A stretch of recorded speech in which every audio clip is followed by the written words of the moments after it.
Barkatu. Bai, zein ego. Epa, zein ego. Kaixo.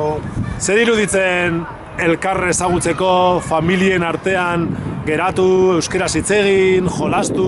Jo, Inigo, ezinezkoa ditut lanakin, maitanekin, amaiakin, denakin batera ezin dut. Elkartzea euskera muitzeko? Benetan, eske ni irume ditut, eske ez dakat demoriko, hain bilera dakat. Bueno, hitz egingo dugu eta esango jazu hobeto, bale? Gustatzen zait ondo. Ei, Inigo, liatu gabe, dakagula gauza pila bat. Bai, nirekin mutatu, baina me tengo que largar, Zumezu zerbait Inigo komentatu, Bai, zer rekomendatu dit, oso toarena, zerbait piztu nahi dutena. Hori da, Beraren alde, Bai, deia oso ona da, niretzako. Vale, Inigo, cuenta conmigo, pero habla con Unai que se les al cero. Ez dago denbora dana egiteko. Lana dakagu, aurra da zagu, Zaituko, atera